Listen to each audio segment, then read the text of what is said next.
We will not have a recording out in the public gallery of members of the public who rang in speakers. I expect everyone in the chambers, officers, members and members of the public to act with respect and courtesy throughout the meeting tonight. Should there be any disruption, I shall not hesitate to warn that person, and if need be, I will ask them to leave if they do not need the warning. I would like to invite Keith Jones to ask his question, please. I would like to ask a question of Barry Longden. Can the portfolio holder make a statement on the SDP, please?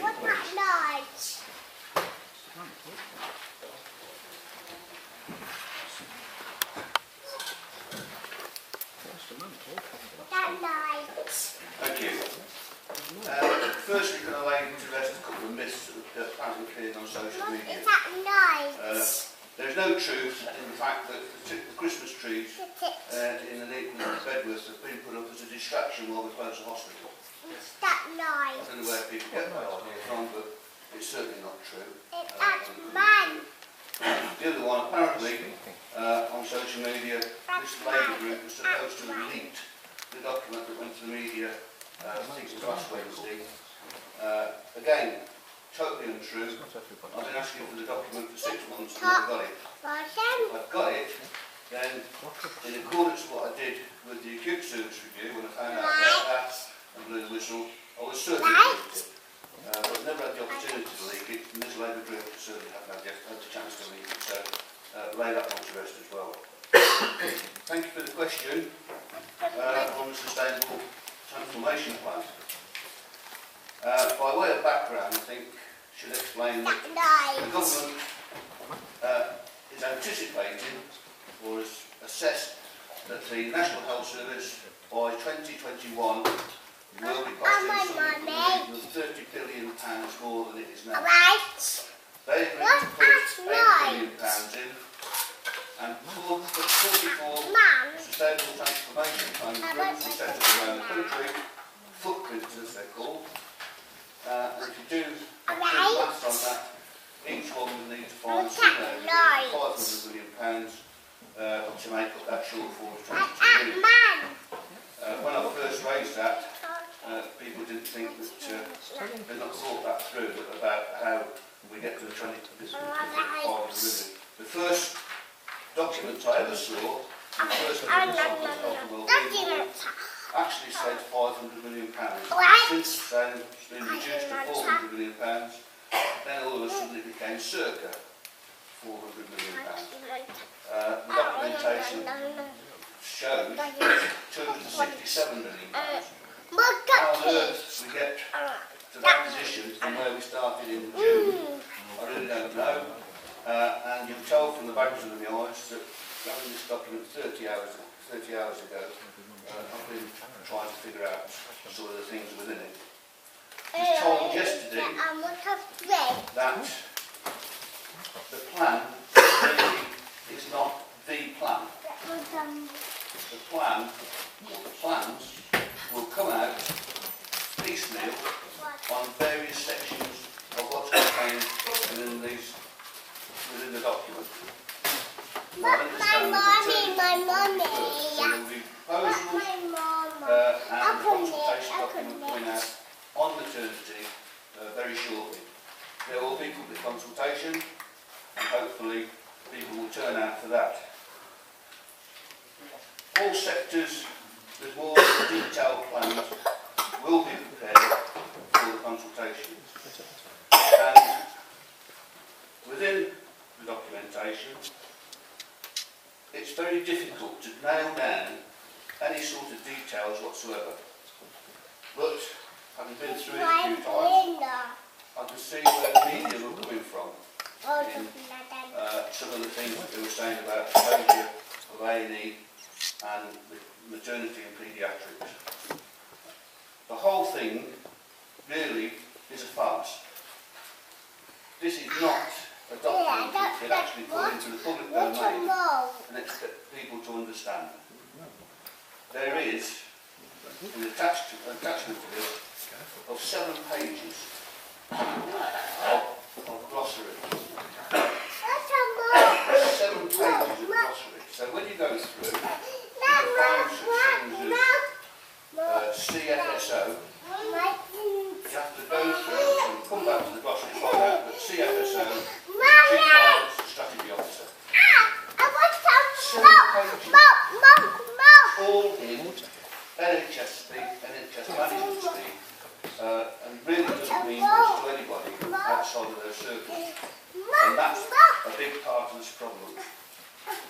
Under the first bits of the plan, it talks about maternity and paediatrics, and they are, as ever, under threat. We had all this through the acute service review, and there will be some form of move to consolidate paediatrics and maternity in Coventry. That's the underlying thing for maternity and paediatrics. Good for both, I suppose. Sustainable services that meet current guidance and findings in recent national and regional reviews, increasing home births and introduction of community hubs. Whatever that means. Whatever that means. As yet we don't know, we haven't been given details about what the community hubs will even look like. But it will be something to do with GPs. And this isn't just about hospitals, it's about the total health service. It's about GPs, it's about community health, it's about public health, it's about everything. And it's a sort of thing, sort of wish list of where they want to be to save this money. It also says in here, the health and wellbeing boards are regularly engaged in the STP development, with the content of this plan being considered at dedicated joint sessions. Rubbish. Absolute and utter rubbish. This document has been kept secret until yesterday. Despite many attempts to get a hand on it, to have a look at it, and have an input into it, and I refused, right from day one, that I would not sign up to this, and therefore this council would not sign up, because it was a document we hadn't seen, had no input to, and no way of implementing it. So the whole thing is just flawed in that respect. And there's places around the country saying that local authorities, if they've been expected to endorse this, should have been engaged, and they weren't. And that's caused tremendous problems around the country. All over the place, councils are refusing to endorse these documents. A&E, some of the things that we said, it says in here, A&E reconfiguration. Now what does that mean? And consolidation. What does consolidation and reconfiguration mean?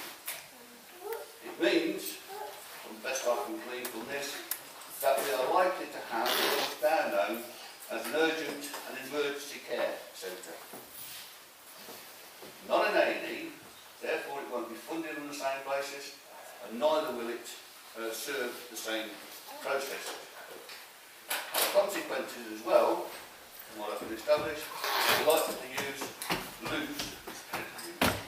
lose the ICU, the intensive care unit. Versus you don't have an A&E, you don't need an intensive care unit. So you've got to ask the question, what are the consequences of doing something? I'll go as quick as I can, and I know the time constraints. Potential consultation, consolidation of all these things will be coming out. And it also says potential consolidation of some specialised services at a larger footprint level. In other words, there will be consolidated some of the stuff, I'm sure, from the Elliot over to Coventry. Also about ambulatory care, we have an excellent, I know because I've used it, an excellent ambulatory care unit in the Elliot, and they're hoping that this will some way reduce admissions to the hospital and keep people away from it. But also, what they're saying in here is that there's a potential to scale up the frailty pilot in South Warwickshire.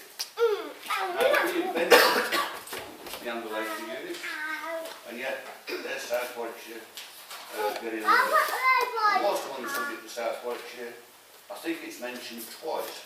South Warwickshire Foundation Trust Hospital mentioned twice. Once in terms of stroke, where they're going to have one massive unit, that's where it's everywhere else. You might get some continuation treatment in the borough, but nothing much more. That's an old time, councillor.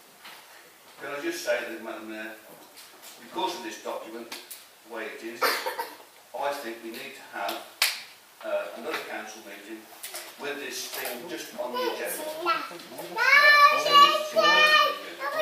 And as soon as possible, early in the new year, if possible, at all possible, so that I can have a mandate to go back to the Health and Wellbeing Board and explain our position. And my position is that we should not endorse this plan in any way, shape or form. Can I invite Ms Robinson to ask a question, please?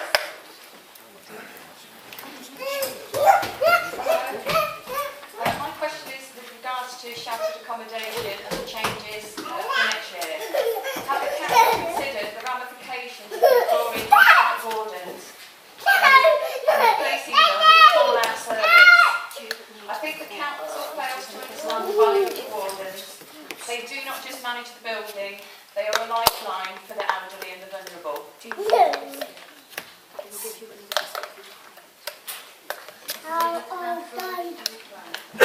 Madam Mayor, I just said to Councillor Jackson, who will be replying, said that unfortunately a family bereavement today, so he's not here at the last minute.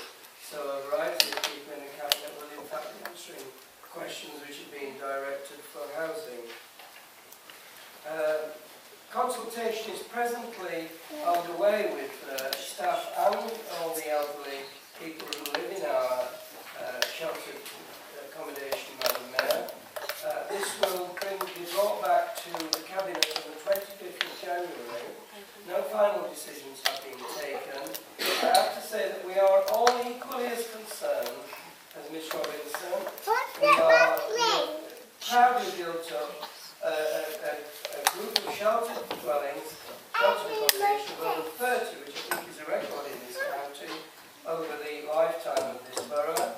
And we've always been proud of the assistance we've been able to give to over 1,000 residents. This has been completely undermined by the cuts that have been made to supporting people grants. But we are consulting all our residents, and I can assure Ms Robinson that this will be fully considered as to what their views are on the 25th of January.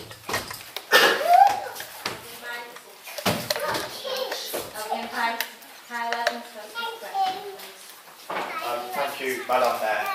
Following on from last week's Cabinet meeting, members of the Cabinet approved the option of advising the Independent Boundary Commission on forming a Nuneaton and Bedworth parliamentary constituency, following the government's decision to reduce the amount of parliamentary seats in the Commons from 650 to 600. The option made by Cabinet opposed the Commission's draft outline of continuing with the current North Warwickshire constituency, which serves Bedworth, and the Nuneaton constituency, which, under the new draft, will also serve Bulkington. As quoted by the Cabinet minutes, the option made by the Cabinet was because it best satisfied the community ties between Nuneaton and Bedworth, gives greater clarity for residents, and the interests of residents are best served one MP. Firstly, I'd like to ask the leader whether or not the council has consulted residents of the borough on what they'd like in terms of representation in Westminster. And secondly, Madam Mayor, is the leader aware that under the option approved by Cabinet, a Nuneaton and Bedworth parliamentary constituency would have an electorate of over 90,000? How on earth would the Commission be able to approve the option of the council when their target electorate is between 70 to 75,000? How can the leader justify this decision even without consulting the people of Bedworth and Nuneaton? Thank you. Madam Mayor, Ms Evans was sitting in the public gallery of the Cabinet when this matter was discussed. At that meeting I stated clearly that it was our belief that a constituency of Nuneaton and Bedworth would serve this borough well, as it did before it was cut and sliced, chopped and changed and altered over and over again by the Boundary Commission. All residents of the borough, including Mr Evans, have had the opportunity to contact the Boundary Commission with their views. So we don't need any expensive referendum in Nuneaton and Bedworth. Everybody can give their own views. These are the views of the Cabinet. They are not holding anybody in the sense that it's a definitive decision. It's up to the Boundary Commission. But the answer lies in Mr Evans' question itself. The government decided to reduce the amount of parliamentary seats in the House of Commons to 650 to 600, he said. Why? Is the question we should be asking, but I think many of us can guess at the answer. Strange that they couldn't get this proposal through with the Liberal Democrats when they were in the coalition government before 2015. Could it be that the Tories think with having less MPs, and in particular having less Labour MPs, will keep them in government longer? What has Nuneaton and Bedworth got to do with some of these outlying areas we are being teamed up with? I haven't even heard of some of the places that are meant to be in the new constituency. Nothing is the clear answer. It's got nothing to do with them. So why do it? Yes, and a Nuneaton and Bedworth constituency would go above the national guidelines set for population, but this is accepted elsewhere, and why shouldn't it be accepted here, Madam Mayor? We need a constituency that people actually understand. I would invite Alan Baxter to ask the question.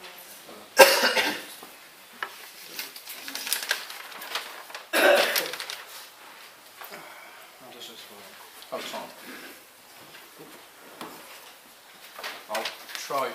I'll try to read a question before my baby eats it. Good evening, councillors. As a number of you are probably aware, there is a low-key campaign running to try to restore and bring back into use the former Bermuda Canal arm. Details of other canal restorations, maps and an array of current and historic photographs can be found on the Facebook page called Griff Arm Restoration. It's well worth joining and taking a look at. A group of canal residents, bargee travellers as they're known, and some local residents are at the core of this effort. It's an effort we would like to begin to escalate towards reality. Some research has been performed looking into benefits for the local community, what has been done elsewhere in the country and locally, and the basic state of engineering and ownership required. For example, we have discovered that Nuneaton and Bedworth Borough Council now owns the land of the former Griff Arm. This makes the council a stakeholder and decision maker in the issue of restoration.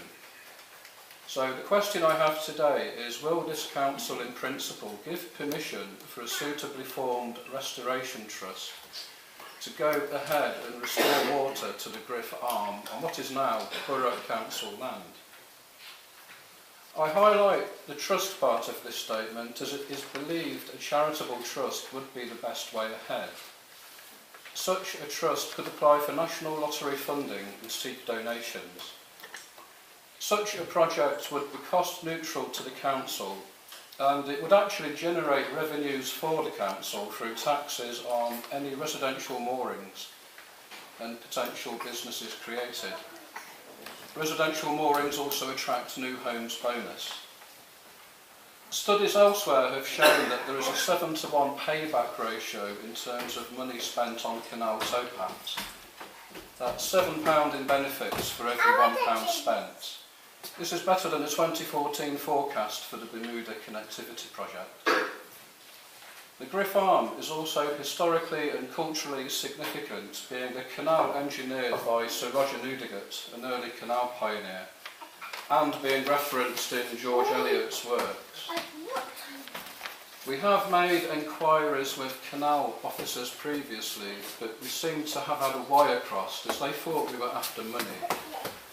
I will make it quite clear now that we are not after money. We are simply after permission, in principle, from the Borough Council that it will allow a charitable trust, when established, have you got him? Okay, cheers. To move forward and independently raise funds and restore the Griff Arm.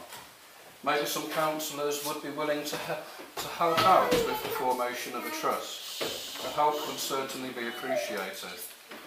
So, in effect, the borough will get something for nothing. That something being a few million in infrastructure investment, a leisure facility and tourist attraction. If no positive decision can be made today, can this council guarantee that this land will be preserved free of development for future generations to have the option of restoration? Thank you.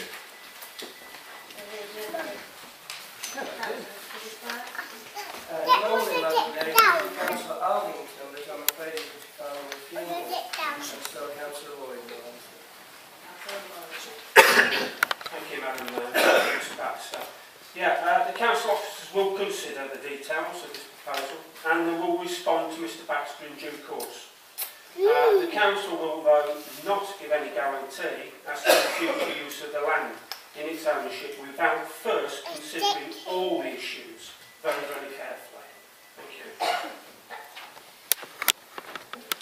Madam Mayor, could I exercise under the Constitution the option of moving that particular item gets referred to the relevant OSP? I think some of what Mr. Baxter has said, it deserves further investigation and scrutiny.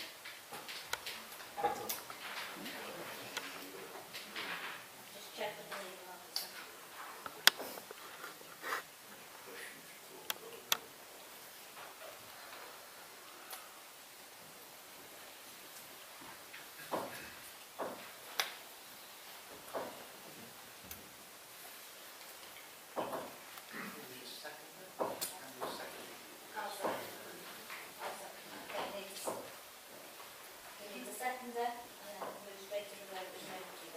I'll second it, Madam Mayor. And then move to the vote on that, but the items go to the relevant OSP. Okay, all those in favour, please show. Thank you very much. Agreed.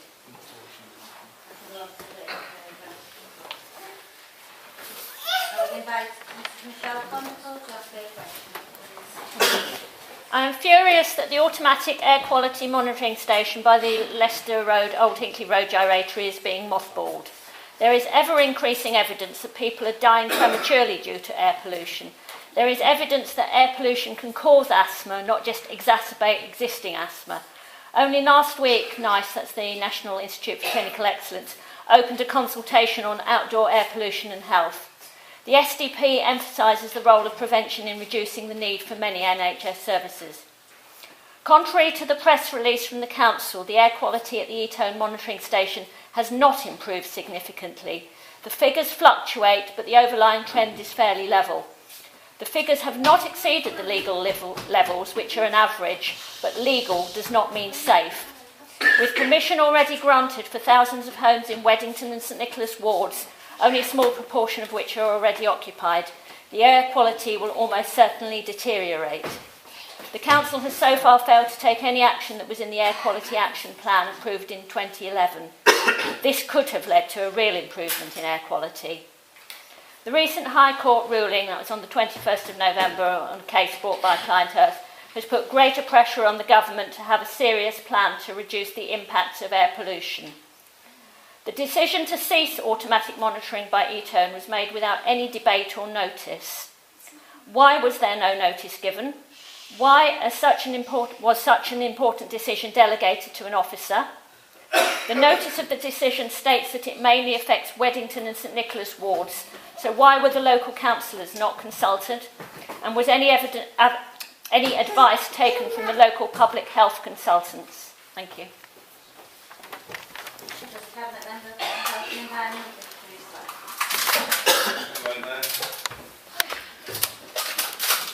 The air quality management for the Leicester Road gyratory system was declared in 2007 because of the long-term nitrogen dioxide levels NO2 objective was being marginally exceeded. The continuous air quality monitoring station was established at that time to supplement the existing monitoring arrangement. The long-term NO2 objective has not been exceeded, as you accepted in your question, once in the last 3 years, indicating a measured improvement of air quality. The comment made by Mrs. Condor that the air quality will almost certainly deteriorate with the building of new homes in Wellington and St Nicholas is not supported by the science. At the same time that new houses are being built, vehicles are getting cleaner, and the benefits of cleaner vehicles is generally expected to exceed the impacts of new housing. The Council's Air Quality Action Plan contains 13 actions to improve air quality in areas such as transport, infrastructure, awareness, raising and enforcement, and requires collaboration with a range of partners. The Planning and Environment Overview and Scrutiny Committee has requested an update on the air quality and progress against an action plan, and a report describing the progress that has been made will be presented in January next year. It will include an update on the launch of the initial work on the Coventry and Warwickshire Air Quality Alliance, which this council was very much involved in setting up, and in which this council is an active and supportive member and works closely in close collaboration with public health on these issues. The decision to mothball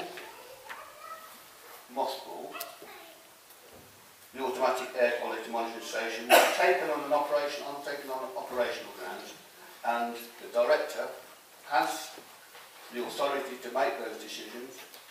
We have staff in this authority who are qualified, very, very experienced in these matters, and I have to say, a couple of them are exceedingly passionate about it. And I've sat in rooms with them, so I can explain that they are exceedingly passionate about it. And the good news about improvements in air quality is of particular relevance to the residents of Wellington and St Nicholas, but the decision to mothball the monitoring station has no direct effect on either ward, because it has no effect on either air quality or health. We still have an adequate monitoring regime using passive diffusion tubes. Nothing changes across the borough to monitor air quality throughout the borough in general, and in the Leicester Road gyratory system in particular. The air quality station, although mothballed, will remain in place and can be brought back into service should monitoring indicate, that's the diffusion tube monitoring, indicate a need or benefit from doing so. The decision was taken in consultation with me as the relevant portfolio holder. The officer's decision has been correctly recorded and published, and the final decision is to mothball the monitoring of the long-term subject is subject to Cabinet and part of the budget setting process. Can I say as well, from on my feet, that the way that this question is formed makes me angry as well, because it unnecessarily winds people up, makes them fearful that they're breathing in all sorts of nasty things.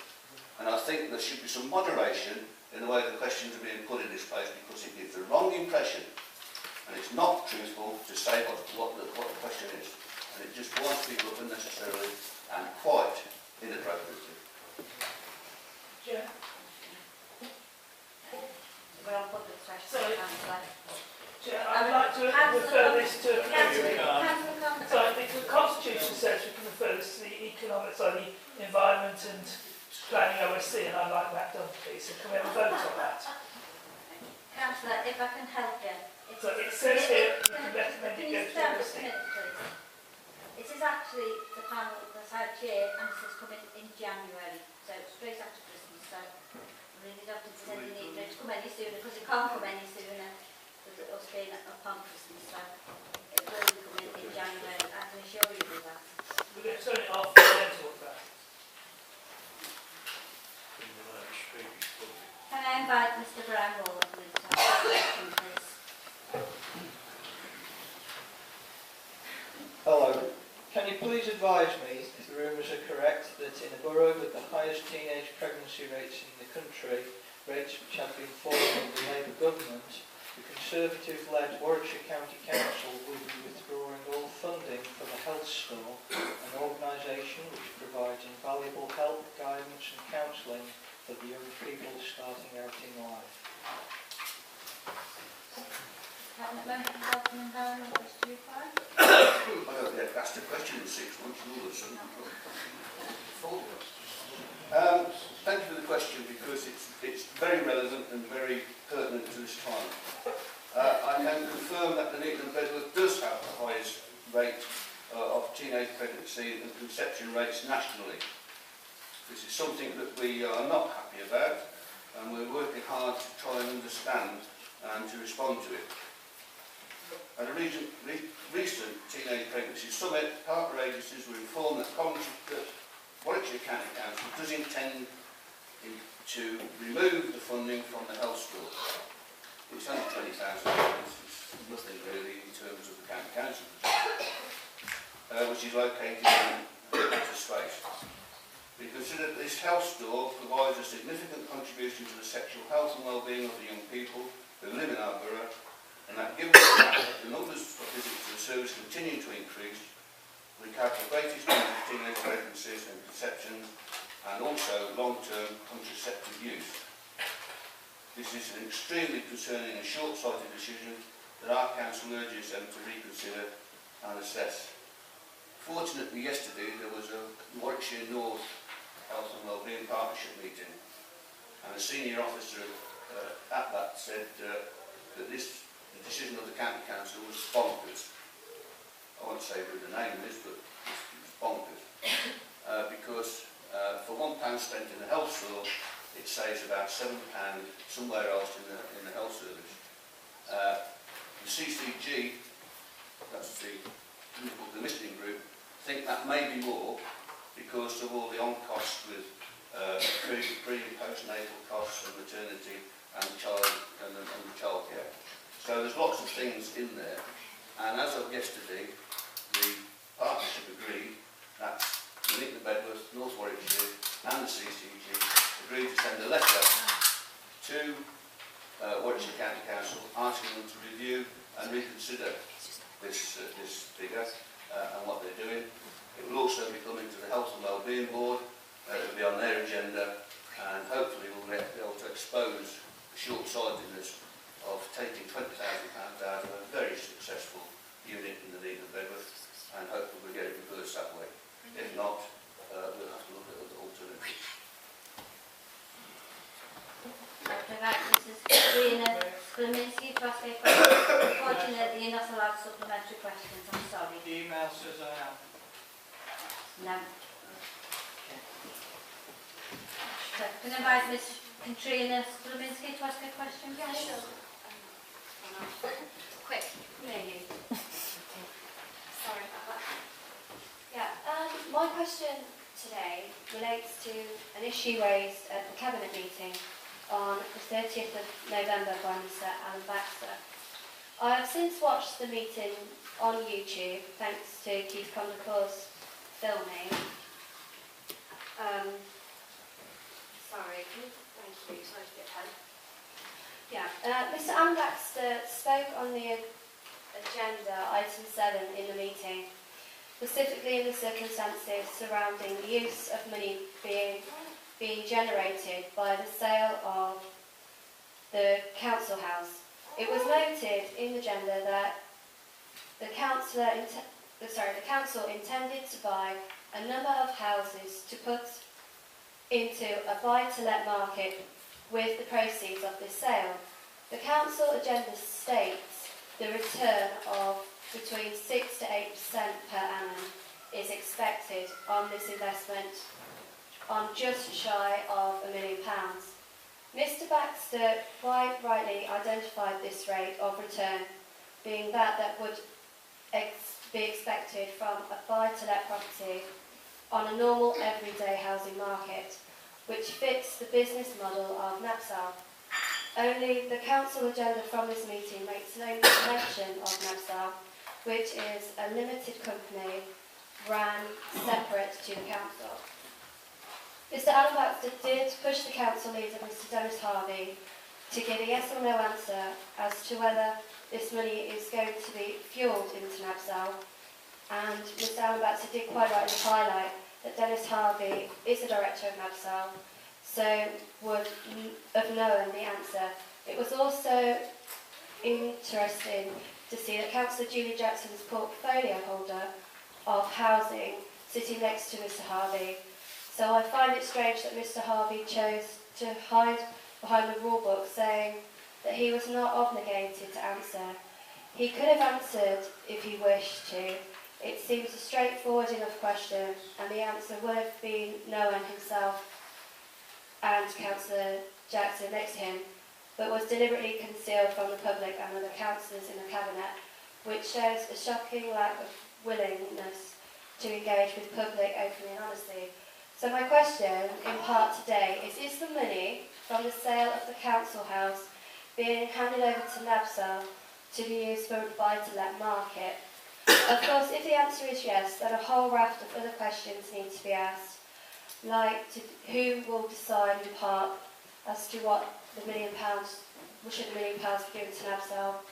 Why was it not debated at full council first to move on? Why not use the money to build much needed affordable council houses, perhaps on vacant sites on Queen's Road, which are currently an eyesore? Will housing be at the affordable end of the market, or new mansions in Wellington for the wealthy incomers to the town to rent?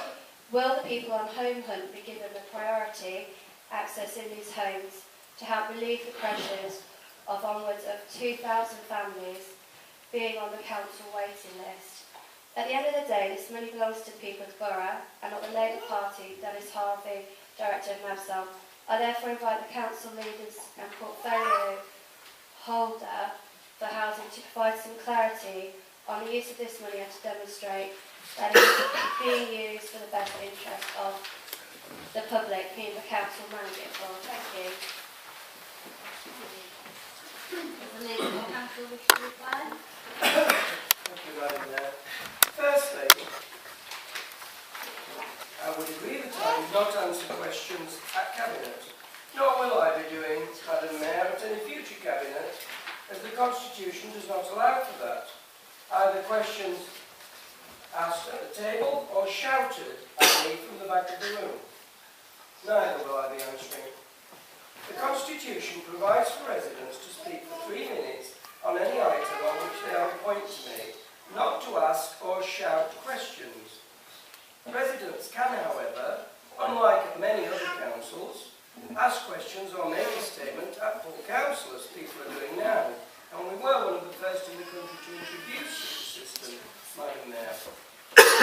In relation to the sale of the council house, the borough intends to use the proceeds from the sale of that building to purchase a block of investment properties with the aim of generating a yield of between 6 and 8%.